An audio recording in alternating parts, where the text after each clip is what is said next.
இந்த வீடியோ பார்த்துட்டு இருக்க எல்லாருமே எப்படி இருக்கீங்க? எல்லாரும் நல்லா இருக்கீங்களா? அதாவது நிறைய பேர்லாம் வந்து இருப்பாங்க, இந்த மாதிரி சாமி கிட்ட பயங்கரமா வேண்டுதல்லாம் வந்து வச்சிருப்பாங்க. அந்த வேண்டுதல் நிறைவேறினதுக்கு அப்புறமா அலகுலாம் குத்தி சாமிக்கு நேர்த்தி கடன்லாம் வந்து செலுத்துவாங்க. நார்மலா மனுஷங்க அலகு குத்தி நாம வந்து கேள்விப்பட்டிருப்போம், பார்த்திருப்போம். ஆனா ஃபர்ஸ்ட் டைமா நாய்க்கு அலகு குத்தி எங்கேயாவது வந்து கேள்விப்பட்டிருப்போமா, பார்த்திருப்போமா? அதுவும் நம்ம ஊர்ல இந்த சம்பவம் வந்து நடந்திருக்கு. கடலூர்ல இருக்கிற ஒருத்தர் வந்துட்டு தன்னோட நாய்க்குட்டியை பயங்கர ஆசா பாசமா வந்து வளர்த்திருக்காரு போல. அந்த நாய்க்குட்டிக்கு சின்ன வயசுல இருந்தே வந்துட்டு அடிக்கடி உடம்பு சரியில்லாம வந்து போகுமா. இதை பார்த்த பயந்த நம்ம நாயோட ஓனர் என்ன பண்ணிருக்காரு அப்படின்னா, சாமி கிட்ட வேண்டியிருக்காரு, சாமி ஆண்டவா, என் நாய்க்கு எதுவுமே வந்து ஆயிடக்கூடாது, என் நாய்க்கு இந்த மாதிரி பிரச்சனை எல்லாம் எதுவும் வந்து வந்துடக்கூடாது, என் நாய்க்கு இதெல்லாம் சரியாயி போச்சு அப்படின்னா உன்னோட கோயில்ல என்னோட நாய்க்கு நான் வந்து அளவு குத்துறேன் அப்படின்னு சொல்லிட்டு அவர் வந்து வேண்டிக்கிட்டாரு போல.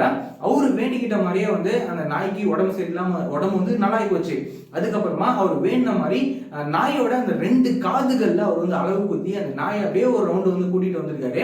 அந்த நாயோட ஓனர் எந்த அளவுக்கு தான் வளர்த்துற நாய் மேல பாசமா இருந்திருந்தாரு அப்படின்னா இந்த மாதிரி அவர் வந்து வேண்டியிருப்பாரு. அப்படியே நீங்க இப்படி நினைச்சு பாருங்க, அந்த நாயோட மைண்ட் வாய்ஸை கொஞ்சம் நினைச்சு பாருங்களேன். அந்த நாய் என்ன நினைச்சிருக்கும், யோ ஓனரே, நீங்க நீ வளர்த்துற சரி, ஆசா பாசமா இருக்கிற சரி, விடு போயிட்டு போகுது. ஆனா எனக்கு உடம்பு சரியில்லை அப்படின்னா நீ தானே அளவு குத்துறன்னு வேண்டிக்கிட்டோம், எனக்கு எதுக்கே அளவு குத்தி விட்ட அப்படின்னு சொல்லிட்டு அந்த நாய் கண்டிப்பா வந்து நினைச்சிருக்கோம். இந்த மாதிரியான நிறைய இன்ட்ரெஸ்டிங்கான வீடியோக்கள்லாம் நிறைய வந்து பார்க்கலாம். இந்த மாதிரி நிறைய நீங்க வீடியோஸ்லாம் பார்க்கணும் அப்படின்னு சொல்லி நினைச்சீங்க அப்படின்னா நம்ம சேனலை மறக்காம சப்ஸ்கிரைப் பண்ணி ஃபாலோ பண்ணி வச்சுக்கோங்க. வேற ஏதாவது ஒரு நெகட்டிவ் இருந்தது அப்படின்னா மறக்காம கமெண்ட்ல சொல்லுங்க.